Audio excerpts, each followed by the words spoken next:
ألا بذكر الله تطمئن القلوب.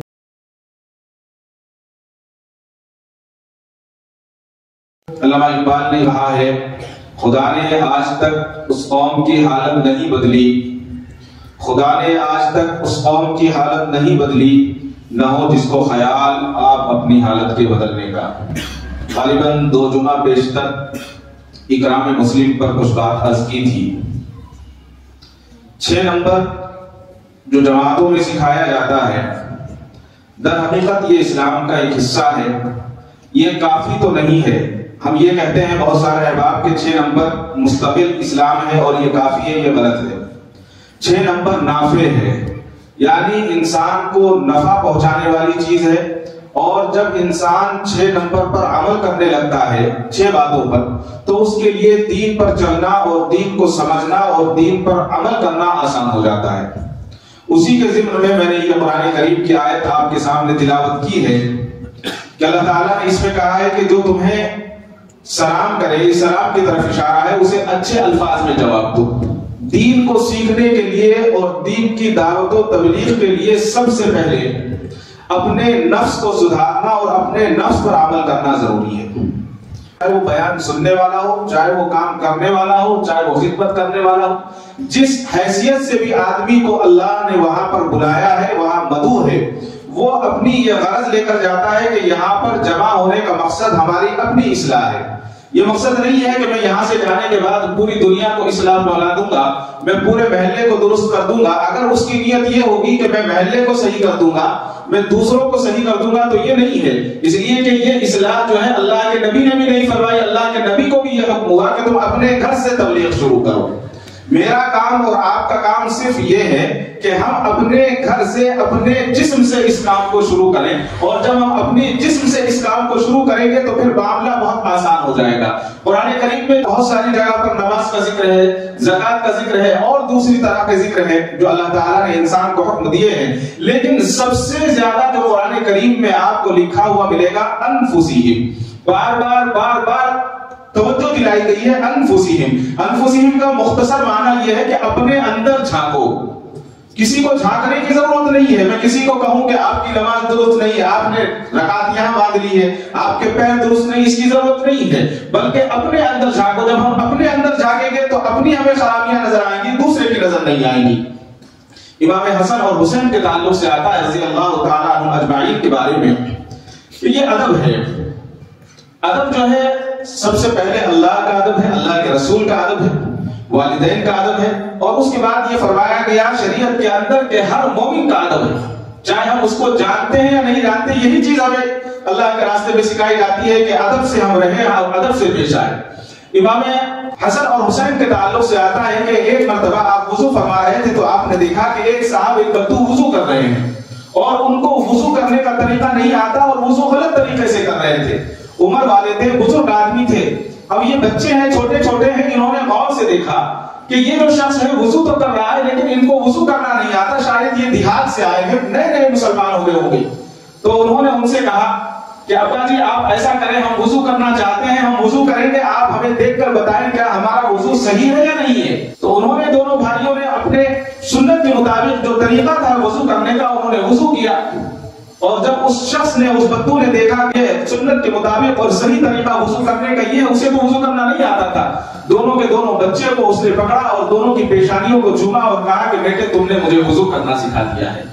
یعنی اس کی وضو بھی درست ہو گئی، اس کو تبلیغ بھی ہو گئی، اور اس کا کام بھی بن گیا، اور اس کا دل بھی نہیں ٹوٹا۔ اس لیے کہا جاتا ہے کہ دلوں کو جوڑا جائے۔ جب انسان دلوں کو جوڑتا ہے تو وہ خود بھی جڑ جاتا ہے اور اس کے بعد اس کے ساتھ لوگ بھی جڑ جاتے ہیں۔ 2 یا 3 دن پہلے حضرت مولانا طارق جمیل صاحب دامت برکاتہم کا ایک میں کلپ سن رہا تھا۔ ابھی کچھ حالات آئے ہیں، کچھ افواہیں اڑ گئی، غلط خبریں اخباروں میں آ گئی کہ حضرت کے تعلق سے اتنے کروڑ روپے آپ کے بینک اکاؤنٹ میں ملے ہیں۔ تو لوگ کیا کرتے ہیں، بغیر تحقیق کے لوگ لگ جاتے ہیں۔ تو مولانا نے اپنے بتایا کہ ایک نوجوان ان کے ساتھ لگا رہا فون پر، اور 55 منٹ مولانا کو گالیاں دی اس نے، 55 منٹ تک گالیاں دیتا رہا، اور یہ حضرت فرماتے رہے کہ بیٹا میری بات سنو، آپ میری بات تو سن لو۔ تو وہ بات سننے کے لیے تیار نہیں تھا۔ 55 منٹ گالیاں سننے کے بعد اس نے کہا کہ مولانا آپ مجھے آپ نے ایک مرتبہ غصے سے نہیں کہا اور میں 55 منٹ سے آپ کو گالی دے رہا ہوں اور آپ سنتے جا رہے ہیں. تو حضرت نے فرمایا کہ بھائی آپ میری اولاد کے برابر ہیں, 20 سے 25 سال تمہاری عمر ہے, لہٰذا اس لیے میں سن رہا ہوں, میری بات سن نہیں رہے ہو, جب میری بات سمجھ جاؤ گے تو پھر مجھے گالیاں دینا بند کر دو گے. تو اس نے پھر معافی مانگی. معاملہ یہ ہوا کہ پھر اس نے معافی مانگی. اگر یہ بھی گالیاں دینے پر آ جاتے اور یہ بھی غصے پر آ جاتے تو نہ تبلیغ ہو سکتی تھی, نہ اپنی بات اس کو سمجھا سکتے تھے, نہ بتا سکتے تھے. تو اسلام نے یہی کہا ہے کہ اگر کوئی تمہارے ساتھ ادب سے پیش آئے تو تم جب بھی اس کے ساتھ ادب سے پیش آؤ. اور بالخصوص بڑوں کا ادب اور احترام اسلام میں لازم قرار دیا گیا ہے. اسی طرح سے والدین کی قدر و منزلت, اساتذہ کی قدر و منزلت, علماء کی قدر و منزلت, طالب علم کی قدر و منزلت, اور اسی کے ساتھ ایک مومن کی قدر و منزلت. جو ہمارا مومن بھائی ہے بظاہر وہ ہمیں اچھا لگتا ہے یا نہیں ہمیں نہیں معلوم, وہ تو جب پتا رہے گا کہ جب اس کی موت ہو جائے گی, جب اللہ کی بارگاہ میں ہم حاضر ہو جائیں گے, جبھی ہم جان سکیں گے کہ اس کا مرتبہ اور اس کا رتبہ کیا ہے. ہم آدمی کو دیکھ کر فیصلہ نہ کریں بلکہ اس کا احترام کریں, اور جب ہم احترام کریں گے اور اس کا احترام کے ساتھ ساتھ ادب کریں گے تو اللہ تعالیٰ اس کی حلاوت اور اس کی چاشنی اور اس کا تبلیغ کا مزہ ہمیں عطا فرمائیں گے. ہم جس کو چاہے دیکھتے ہیں, جو چاہے فیصلہ صادق کر دیتے ہیں. اس سے پہلے بھی میں نے عرض کیا تھا ایک مرتبہ کہ میں حج میں تھا تو ایک نوجوان لڑکا حجام کی دکان پر کھڑے ہو کر حجام سے لڑ رہا تھا. کس بات پر لڑ رہا تھا مجھے نہیں پتا. تو حجام پاکستانی تھے, انہوں نے مجھے آواز دی کہ آپ انڈیا سے ہو. پاکستان سے. میں نے کہا انڈیا سے ہوں. کہ آپ اس کی بات سنیں کیا کہہ رہا ہے. اس کی بات مجھے آدھی سمجھ میں آئی آدھی نہیں آئی. مصری نوجوان تھا, 25-26 سال عمر رہی ہوگی. تو اس نے وہ جو لڑ رہا تھا وہ لڑنے کی وجہ بھی بڑی عجیب تھی. اس نے شیونگ کرائی اور شیونگ کرانے کے بعد اپنے ہاتھ کو ایسے کیا. جب آدمی ایسے کرتا ہے تو بال چبھتے ہیں باریک باریک. تو وہ حجام سے لڑ رہا تھا کہ تو نے میری شیونگ صحیح نہیں کی ہے, بال چبھ رہے ہیں, اس کو اور کر. اس نے کہا میں نے تو کر دیا, اس سے زیادہ میں کیا کر سکتا ہوں. مجھے بھی برا لگا. میں نے کہا بھائی یہ ایک تو آیا حج کے لیے, پھر شیونگ کے اوپر لڑ رہا ہے. دل میں برائی پیدا ہو گئی. دل میں بہت کیا ہے عجیب لوگ ہیں, یہاں آنے کے بعد بھی حج کے دوران لڑتے ہیں. خیر وہ نکل گیا, ہم بھی نکل گئے. جب میں سامنے حرم میں داخل ہو رہا تھا تو میرے سامنے وہ نوجوان پھر آ گیا. تو میرے دل میں تو برائی تھی. میں نے سوچا یہ نوجوان پھر آ گیا ہے, بتائیے. خیر کوئی بات نہیں, کچھ نہیں کر سکتے. پھر آگے جب بڑھے, جب طواف کا معاملہ آیا تو پھر میرے سامنے وہ لڑکا موجود تھا. تو اس کے طرف سے میرے دل میں میل تھا, میں خود بتا رہا ہوں. اور پھر اتفاق اس دن ہم نے سوچا کہ کسی طرح کوشش کریں اور کوشش کر کے حجر اسود کا بوسہ لیں. اب جب حجر اسود کے قریب جاتے اور جانے کے بعد ایک دھکا لگتا, پھر واپس کئی مرتبہ ہوا. آخر میں میری نظر پڑی جہاں پر پولیس والا کھڑا رہتا ہے, ایک چھوٹا سا اتنا چوڑا اتنا بڑا پتھر ہے وہ, اس کے اوپر پولیس والا کھڑا ہوتا ہے. ایک یہاں جو ہے رسی اس کے کاندھے میں لگی ہوتی ہے تاکہ گرے نہ ہو. میری نظر وہاں پڑی. میں نے سوچا کہ اچھا موقع ہے, اس کو پکڑ لے نیچے سے تو پھر شاید موقع مل جائے. میں نے جا کر اس پتھر کو, جو ایسے پتھر کھڑا ہوا تھا, اس کو پکڑ لیا. دھکے لگ رہے تھے. اسی اتنے میں میں نے دیکھا کہ وہ لڑکا پھر وہی موجود جو لڑ رہا تھا, اور موجود کے ساتھ ساتھ حجر اسود پر تھا وہ کھڑا ہوا, اور اس کا چہرہ حجر اسود سے لگا ہوا تھا. اس کے ہونٹ میں نے اپنی آنکھوں سے دیکھا حجر اسود سے لگے ہوئے تھے, اور وہ زور سے اس نے تکبیر کہی, اللہ اکبر, اتنا کہا اور دردن اس کی لڑک گئی, وہیں انتقال ہو گیا. بتائیے کتنا مقبول, اللہ کے یہاں کتنا برگزیدہ ہوگا وہ. اللہ کو اس کی کون سی ادا پسند ہوگی کہ اللہ تعالیٰ نے اس کو طواف کرتے ہوئے وضو کی حالت میں اور حجر اسود کے اوپر بوسہ لیتے ہوئے اس کی روح کو قبض کیا. وہاں جو ہے ایک دم سناٹا ہو گیا, مجھے پسینے آ گئے, اور میں بالکل ایک طرف آ کر خاموش بیٹھ گیا. اللہ سے دعا کی, میں نے کہا اے اللہ مجھے معاف فرما, کون نیک ہے اور کون بد ہے وہ تو اللہ ہی جانتے ہیں, ہم نہیں جانتے. تو اس میں جو ہمیں سکھایا جاتا ہے, یہی سکھایا جاتا ہے کہ ہم دوسرے کا اکرام کریں اور دوسرے کی تعظیم کریں.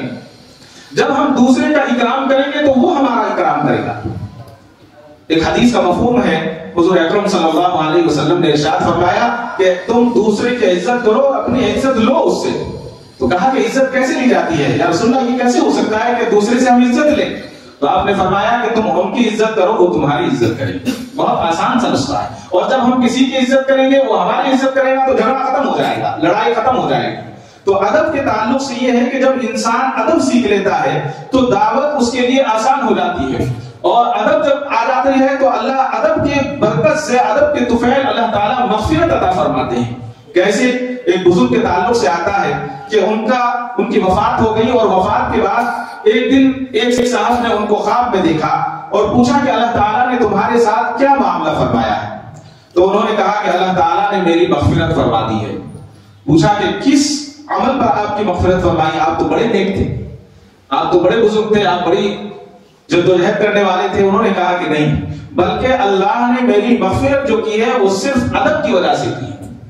کہا کون سا ادب؟ کہا کہ ایک روز میں اصفہان ایک شہر تھا، وہاں جا رہا تھا، راستے میں بارش شروع ہو گئی، اور جب بارش شروع ہو گئی تو مجھے سب سے زیادہ یہ فکر ہوئی کہ میرے پاس جو کچھ دین کی کتابیں ہیں وہ اگر بارش میں بھیگ گئی تو یہ کتابیں ضائع ہو جائیں گی۔ اس زمانے میں انک ایسی نہیں ہوتی تھی، ہاتھ سے لکھا جاتا تھا، کچی روشنائی، اور جہاں میں تھا وہاں لب و دب میدان تھا، اس میدان کے اندر کوئی جگہ ایسی نہیں تھی کہ میں سائے میں رک جاؤں، بارش سے بچنے کا کوئی راستہ نہیں تھا۔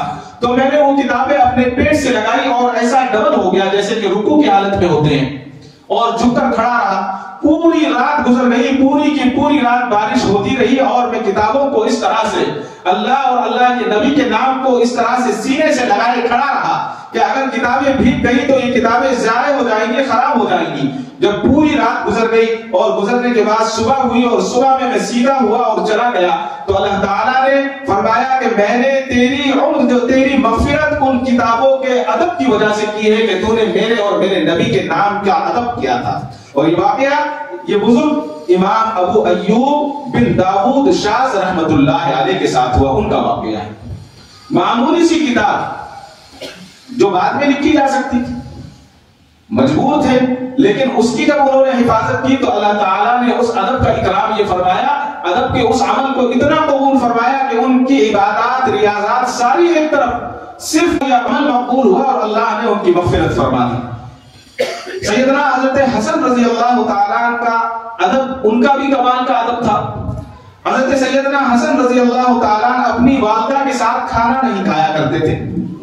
ان کی والدہ حضرت فاطمہ رضی اللہ تعالیٰ عنہ نے ایک دن کہا کہ آپ میرے ساتھ کھانا کیوں نہیں کھاتے؟ تو حضرت حسن رضی اللہ تعالیٰ نے عرض کیا کہ امی جان، میں اس لیے کھانا نہیں کھاتا کہ میں کھاتے وقت میں پہلے لقمہ اٹھا لوں اور آپ بعد میں لقمہ اٹھائیں تو کہیں یہ بے ادبی نہ ہو جائے، اس لیے میں کھانا نہیں کھاتا۔ اور کوئی گوشت کی بوٹی آپ کو پسند ہو اور وہ بوٹی میں اٹھا کے کھا جاؤں، میں یہ ادب کے خلاف ہے، اس لیے میں کھانا نہیں کھاتا۔ تو حضرت حسن رضی اللہ تعالیٰ نے حضرت حسن کا جب یہ ادب دیکھا تو پیار کیا، اور پیار کرنے کے بعد کہا کہ بیٹا آج سے تمہیں یہ اجازت ہے اور یہ اختیار ہے کہ جو روٹی تمہیں پسند ہو، جو بوٹی تمہیں پسند ہو، جو ٹکڑا تمہیں پسند ہو تم کھا سکتے ہو، لیکن تم میرے ساتھ کھانا کھاؤ، جب تم میرے ساتھ کھانا کھاؤ گے تو مجھے اچھا لگے گا۔ یہ ادب ہے، اور ادب کی برکت جب انسان با ادب ہو جاتا ہے تو اللہ تعالیٰ اس کو مختلف زاویوں سے، مختلف طریقوں سے اللہ تعالیٰ اس کو نوازتے ہیں۔ حضرت بشر حافی رحمت اللہ علیہ کے تعلق سے ہم نے بارہا سنا ہے کہ وہ ایک عام آدمی تھے، دنیا دار تھے، عیش کی زندگی گزارنے والے۔ تو ایک مرتبہ ایک روایت یہ بھی آتی ہے کہ نشے کی حالت میں اور پورے اپنی جوانی کے اکڑ میں چلتے ہوئے جا رہے ہیں، اکڑ کے ساتھ جاتے جاتے راستے میں نظر پڑی کہ ایک کاغذ کا ٹکڑا پڑا ہوا ہے، اور اس ٹکڑے پر اللہ کا نام لکھا ہوا۔ اس ٹکڑے کو اٹھا لیا اور اٹھانے کے بعد اس کو چوما، اور چومنے کے بعد اس کو صاف کیا، اس پہ جو گندگی لگی تھی، اور اس کو عطر سے معطر کیا، اس کو عطر لگایا اور کہا کہ یہ میرے اللہ کا نام ہے، اس نام کی میں بے ادبی کیسے ہونے دے سکتا ہوں۔ پھر اس کو کسی کپڑے میں لپیٹا اور کسی اونچی جگہ پر رکھ دیا۔ شام میں خواب دیکھا، اللہ تعالیٰ نے فرمایا کہ اے بشر حافی، تو نے میرے نام کا اکرام کیا ہے، میں نے تیرا نام اولیاء کی صف میں شامل کر لیا ہے۔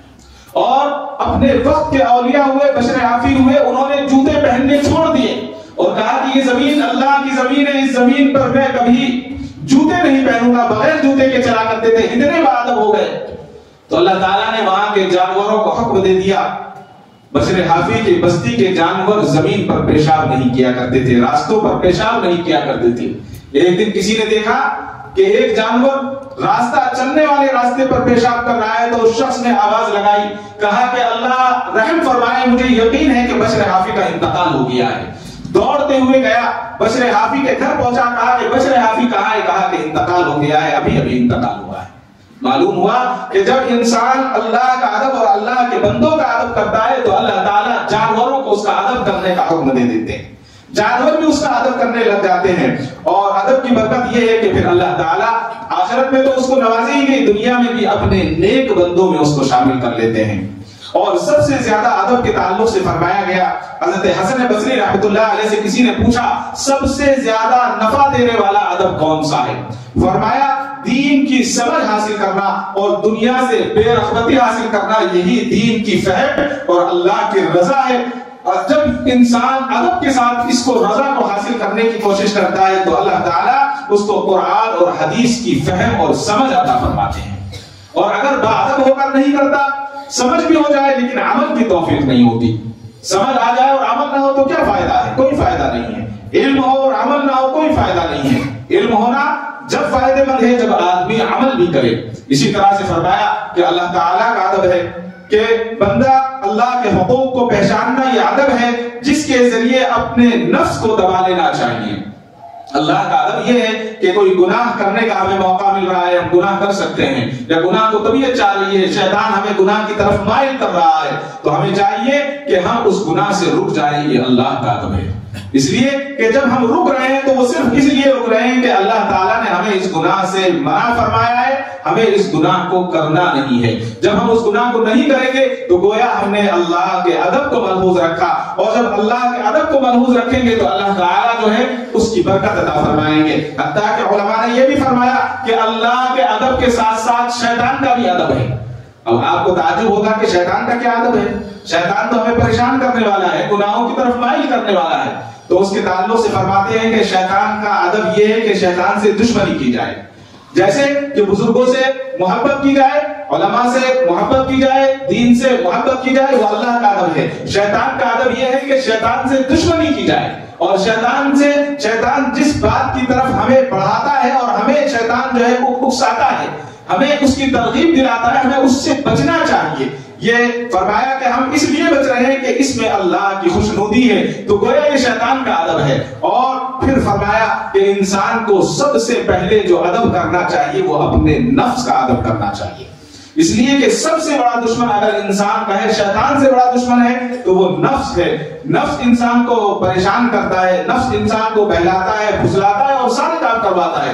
لہذا نفس کے ساتھ یہ ہے کہ اس کا حقوق یہ ہے اور زندگی کا دار و مدار یہ ہے کہ مثلا کھانا, سونا, چلنا پھرنا, حلال کمانا اور حرام سے محفوظ ہونا, یہ تمام کی تمام چیزیں انسان کی زندگی کا جو دار و مدار ہے, اس کے لیے اس کو چاہیے کہ وہ شیطان کی باتوں پر عمل نہ کرے, نفس کی باتوں پر عمل نہ کرے, بلکہ اس بات پر عمل کرے جو اللہ نے ہمیں جس کا حکم دیا ہے.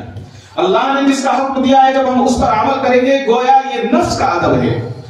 جب نفس کا ادب کس لیے کہا گیا کہ کوئی غلطی ہم اپنے باپ کے سامنے نہیں کرتے, والد کا ادب ہے. اسی طرح سے یہ نفس کا ادب ہے, اس نفس کے سامنے ہم کوئی غلطی نہ کریں, اپنے نفس کے سامنے, تو یہ نفس کا ادب ہوگا. اور جب نفس کا ادب ہو جائے گا تو اللہ تعالیٰ اس کا بدل عطا فرمائیں گے. اور پھر فرمایا کہ مومن کا ادب سب سے زیادہ ضروری ہے. مومن کا ادب چاہے وہ بچہ ہو, چاہے وہ بوڑھا ہو, چاہے وہ جوان ہو, کوئی بھی ہو, مومن کا ادب سب سے زیادہ ضروری ہے. اگر مومن کا ادب ہم نہیں کریں گے تو پھر ہمارے سارے اعمال بیکار ہونے کے خدشہ ہو سکتا ہے. بار بار ہم نے سنا, علماء کرام فرماتے ہیں کہ مومن کا دل دکھانا یہ سب سے زیادہ اللہ کو ناپسند ہے, سب سے زیادہ ناپسند ہے. کتنا ہی بڑا ہم عمل کر لیں اور پھر کسی مومن کا دل دکھائیں. یہ ہو سکتا ہے کہ جیسا میں نے ابھی آپ کے سامنے عرض کیا کہ جو لڑکا شیونگ کر رہا تھا, شیونگ کروا کر حرم میں داخل ہو رہا تھا, میں اس کو برا سمجھ رہا تھا, لیکن وہ تو بہت اچھا تھا, ہم سے لاکھ درجے بہتر تھا. پتہ نہیں اس کو اللہ کی کون سی ادا پسند تھی اور ہمیں دکھانے کے لیے اللہ تعالیٰ نے اس کو ہماری نظروں میں کمتر کر رکھا تھا, لیکن معاملہ الٹا تھا. تو اسی طرح سے یہ سارے ادب میں ہیں, اور جب یہ انسان ادب کرنا سیکھ لیتا ہے تو اللہ تبارک و تعالیٰ اس کو اکرام مسلم عطا فرماتے ہیں, اور جب اکرام مسلم آ جاتی ہے تو اللہ تعالیٰ اس سے بڑے سے بڑا کام لیتے ہیں. یہ کوئی چھوٹا سا کام نہیں ہے کسی کو دعوت دینا. اور جیسا کہ میں نے شروع میں عرض کیا, کسی کو دعوت دینے کا مقصد یہ نہیں ہوتا کہ وہ راہ راست پر آئے, بلکہ مقصد یہ ہوتا ہے کہ میں راہ راست پر رہوں اور میرے اندر جو کمیاں اور کوتاہیاں ہیں وہ جو خرابیاں ہیں وہ خرابیاں دور ہو جائیں. بہت مشہور واقعہ ہے حضرت شاہ محمد اسماعیل رحمۃ اللہ علیہ کا. حضرت شاہ محمد اسماعیل رحمۃ اللہ علیہ اپنے مدرسہ عزیزیہ کے پاس بیٹھے ہوئے تھے, تو آپ نے دیکھا کہ کچھ رنڈیاں وہاں سے گزر رہی تھی, بناؤ سنگار کے ساتھ گاتے ہوئے جا رہی ہیں. تو حضرت کی نظر پڑ گئی. نظر پڑنے کے بعد حضرت نے اپنے ساتھیوں سے پوچھا کہ بھائی یہ کون ہے؟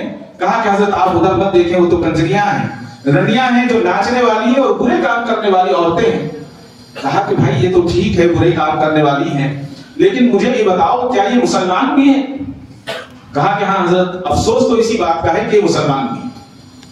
یہ مسلمان بھی ہیں، دن میں ناچتی گاتی ہیں اور رات میں برے کام میں ملوث رہتی ہیں اور کماتی ہیں اور کھاتی پیتی ہیں اور عیاشیاں کرتی ہیں.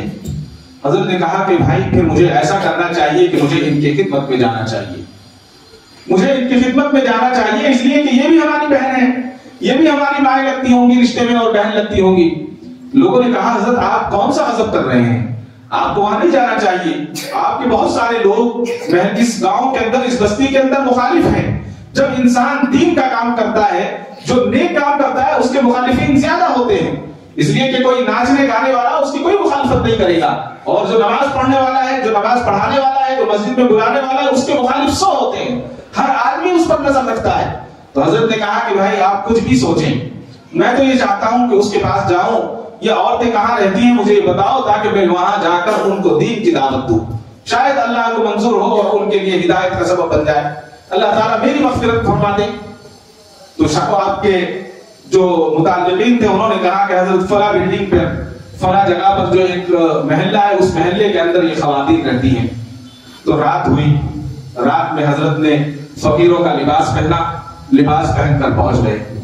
پہنچنے کے بعد وہاں دروازے کی کنڈی بجائی اور کہا کہ بہنوں کوئی فقیر کھڑا ہوا ہے، تم تو سب کو سنا رہی ہو اپنی باتیں، اس فقیر کی بات بھی سن لو، اب آ جاؤ اور فقیر کی بات سن لو، فقیر کی آواز کو سن لو. کچھ خواتین اس میں سے آئی، انہوں نے دیکھا کہ ایک بوڑھا آدمی پھٹے پرانے کپڑوں میں کھڑا ہوا ہے، شاید اس کو کچھ بھیک کی ضرورت ہے، کچھ ضرورت مند ہے. کچھ پیسے لائی اور پیسے لا کر حضرت کی خدمت میں پیش کر دیے کہ لو بابا یہ پیسے لے لو، اپنا کام چلا لو. حضرت نے کہا کہ نہیں میں ایسے نہیں لوں گا، مجھے اندر لے کر چلو، مجھے آپ اپنے حجرے میں اندر حال میں لے کر چلو، وہاں پر میں آپ سے پیسے لوں گا. اس نے کہا کہ عجیب فقیر ہے، پیسے دے رہے ہیں پیسے نہیں لیتا اور کہتا ہے کہ اندر چلو، اندر تو محفل جمی ہے، نوابزادے اور شہزادے بیٹھے ہوئے ہیں، رسم دیکھ رہے ہیں، ناچ دیکھ رہے ہیں، وہاں کیا دیکھیں گے. حضرت شاہ محمد اسماعیل نے جب اصرار کیا تو آپ کو وہ عورتیں اندر لے کر گئی. وہاں اندر جا کر دیکھا کہ چاروں طرف شمع اور قندیلیں چل رہی ہیں، روشنی ہے، طوائفیں طبلے بجا رہی ہیں اور ڈھولک کی تھاپ پر جو ہے وہ رقص کر رہی ہیں، ناچ ہو رہا ہے، گانا چل رہا ہے. جب حضرت پہنچے، جب اللہ والا پہنچتا ہے تو اس کی برکتیں کچھ اور ہوتی ہیں. وہ جگہ جہاں پر ہر وقت گناہ ہو رہا تھا، جب وہاں پہنچے تو پہنچنے کے بعد کسی رنڈی نے حضرت کو پہچان لیا کہ تو اللہ کا بہت بڑا ولی ہے، بہت بڑا عالم اور بزرگ ہے. اس نے سب کو اشارہ کر دیا، سب خاموش ہو گئے. کہا کہ حضرت کیسے آنا ہوا، آپ کے یہ کپڑے، یہ حالت. حضرت نے کہا کہ یہ حالت آپ لوگوں نے کی ہے، آپ لوگوں کی وجہ سے میں آیا ہوں. کہا کہ کچھ ضرورت ہے تو پیسے لے لو. کہا کہ پیسے کی ضرورت نہیں ہے، بس یہ ضرورت ہے کہ آپ بیٹھ جائیں، میری بات سن لیں تھوڑی سی، شاید آپ تھوڑی سی میری بات سن لیں گی تو مجھے راحت ہو جائے گی.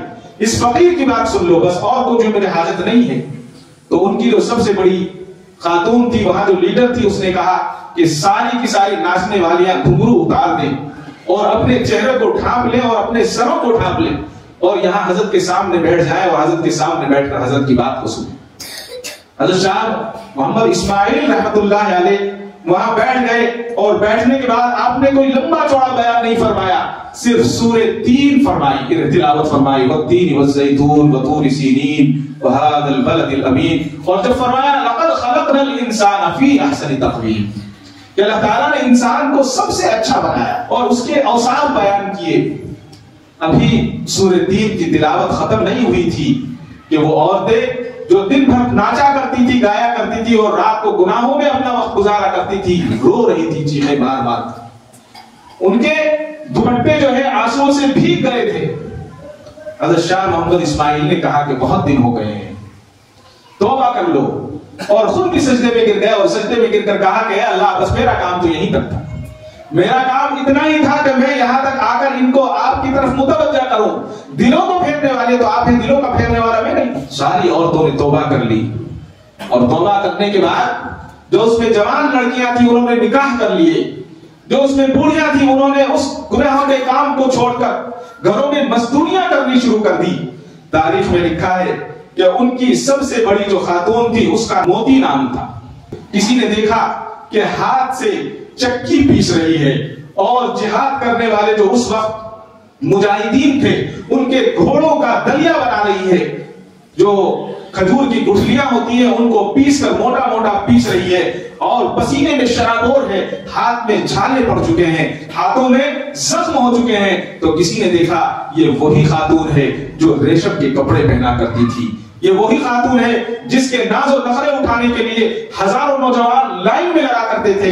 یہ وہی خاتون ہے جس کی بات سننے کے لیے ہزاروں لڑکیاں اس کی ایک بات پر کھڑی رہتی تھی اور اس کی ہاں میں ہاں ملایا کرتی تھی. آج وہ عورت اپنے ہاتھوں سے چکی پیس رہی ہے, محنت کر رہی ہے. کسی جاننے والے نے اس سے کہا کہ اے میری بہن, اے موتی, یہ بتا کیا تجھے وہ دن اچھے تھے کہ جب تو ریشم کے کپڑے پہنا کرتی تھی, ناز و نخرے سے رہا کرتی تھی, تیرے آگے اور پیچھے نوجوانوں کا اور لڑکیوں کا ایک جم کھٹا ہوا کرتا تھا, یا آج کی زندگی بہتر ہے؟ قربان جائیے اس نیک خاتون پر. وہ کہتی ہے کہ تم جانتے نہیں ہو, تمہیں معلوم نہیں ہے کہ وہ ریشم میں گزارنے والی زندگی اس میں کوئی لذت نہیں تھی. آج جب میں مجاہدین کے گھوڑوں کے لیے دانا ڈالتی ہوں, میں چکی پیستی ہوں اور چکی پیسنے کے بعد میرے ہاتھ میں زخم کے چھالے ہو جاتے ہیں اور اس چھالوں میں جب پانی بھر جاتا ہے, میں جب لکڑی لے کر اس چھالے کو پھوڑتی ہوں اور اس پھوڑنے سے جو پانی نکلتا ہے اس میں جو لذت آتی ہے, اس میں جو مزہ آتا ہے, اس ساری زندگی میں نے وہ مزہ نہیں پایا. انسان جب برائی کو چھوڑ دیتا ہے اور جب اللہ کی طرف راغب ہو جاتا ہے تو اللہ تبارک و تعالیٰ اسے جو ہے محنت میں بھی لذت عطا فرماتے ہیں. اور خواتین کو علماء فرماتے ہیں اللہ تعالیٰ نے اس لیے عزت نہیں دی کہ وہ کچھ پیسے دے رہی تھی, بلکہ ان کو اللہ نے اس لیے عزت عطا فرمائی کہ انہوں نے آنے والے بزرگ کا احترام کیا تھا. اللہ والے کا حضرت شاہ محمد اسماعیل رحمۃ اللہ علیہ کا احترام کیا تھا. احترام کرنے کی وجہ کو یہ مرتبہ عطا فرمایا کہ اپنے نیک بندوں میں شامل کر لیا. جب انسان انسانیت کو سمجھتا ہے تو اللہ تعالیٰ اس کے لیے دنیا میں بھی کامیابی عطا فرماتے ہیں, آخرت میں بھی کامیابی عطا فرماتے ہیں. ترکی کے خلیفہ سلطان مراد کی عادت تھی کہ وہ رات میں فقیروں کا بیس بدلتے اور بستی کے اندر ٹہلا کرتے. کوئی آدمی پریشان تو نہیں ہے, بیمار تو نہیں ہے, ضرورت مند تو نہیں. تو ایک دن آپ نے دیکھا کہ ایک شخص سڑک کے کنارے پڑا ہوا ہے. تو سلطان مراد نے لوگوں سے کہا کہ اس کو اٹھاؤ. کون ہے؟ کہا کہ یہ اٹھنے والا نہیں ہے. کہ کیا ہوا؟ کہ اس کی موت ہو گئی. کہ جب اس کی موت ہو گئی ہے تو اس کو گھر پہنچاؤ. کون ہے؟ کہا کہ یہ تو بہت برا آدمی ہے, بہت برا آدمی ہے. کہ کون کیا برائی کرتا ہے؟ کہ کوئی برائی ایسی نہیں ہے جو اس کے اندر ہو. کہا کہ اچھا, کہ پھر بھی انسانیت کا تقاضا یہ ہے کہ اس کو اس کے گھر پہنچایا جائے. تو خلیفہ سلطان مراد نے اس کی لاش کو اٹھوایا, اس کے گھر لے گئے. تو جب اس کے گھر پہنچے تو گھر جا کر وہ رونے لگی. اس کی بیوی کہ یہ کیا ہو گیا؟ بہت روئی. کہا کہ کوئی بات نہیں, اب صبر کرو, انتقال ہو گیا ہے, آپ کی لاش پڑی ہوئی تھی آپ کے شوہر کی, میں آپ کے گھر پہنچا دیا. تو اس نے کہا کہ میں اپنے شوہر سے کہا کرتی تھی کہ تمہیں کوئی نہیں اٹھائے گا. یہ اللہ کا ولی تھا, اللہ کا بہت بڑا بزرگ تھا, لیکن یہ مانتا نہیں تھا, یہ سنتا ہی نہیں تھا میری بات, اور کہتا تھا کہ نہیں تم نہیں جانتی, مجھے جو ہے اپنے وقت کا جو بادشاہ ہے میری تدفین وہ کرے گا, اور علماء اور اولیاء میری نماز جنازہ پڑھیں گے اور پڑھائیں گے. سلطان مراد جو ہے پریشان ہو گئے کہ اس کو جانتے نہیں ہیں, پہچانتے نہیں ہیں, اور اس کی بیوی کہہ رہی ہے کہ یہ کہا کرتا تھا کہ میری تدفین وقت کا خلیفہ کرے گا, بادشاہ کرے گا, اور علماء اور اولیاء میری نماز جنازہ پڑھیں گے. اس نے کہا اس میں کون سی خوبی تھی؟ کہا کہ اس میں خوبی کون سی نہیں تھی یہ بتاؤ. کہ روزانہ جو کماتا, کمانے کے بعد تھوڑی سے پیسے بچا کر شراب کی دکان پر چلا جاتا, اور تھوڑی سی جتنے پیسوں کی شراب خرید سکتا تھا وہ خرید لیتا, اور خریدنے کے بعد گھر میں لا کر گڑھا کھول کر اس کو دبا دیتا, اور کہتا کہ 2 آدمیوں کی میں نے شراب خرید لی ہے, کم سے کم آج 2 آدمی شراب پینے سے محفوظ رہیں گے, اور اس شراب کو میں نے ضائع کر دیا ہے. اور اسی طرح سے کسی رنڈی کے گھر پر چلا جاتا اور جا کر دستک دیتا اور اس سے ملتا اور کہتا کہ بہن آج میں تیرے سے گزارش کرتا ہوں اور ہاتھ جوڑتا ہوں کہ آج گناہ نہ کر, اور تیرے جو پیسے ہیں یہ پیسے لے. اس کو پیسے دیتا اور خاموشی کے ساتھ اپنے گھر واپس آ جاتا اور کہتا کہ آج ایک میں نے اپنی بہن کو گناہ کرنے سے روک دیا ہے. یہی زندگی میں گزارتا رہا. سارے محلے والے, سارے قصبے والے, سارے شہر والے بھی کہا کرتے تھے کہ یہ آدمی گنہگار ہے, شراب پیتا ہے, گناہ کرتا ہے, جوا کھیلتا ہے, ساری کی ساری بری عادتیں اس کے اندر ہیں. اس کی اچھائیاں تو میں جانتی تھی, لیکن وہ یہ کہا کرتا تھا کہ میری تدفین بادشاہ کرے گا. خلیفہ سلطان مراد رونے لگا.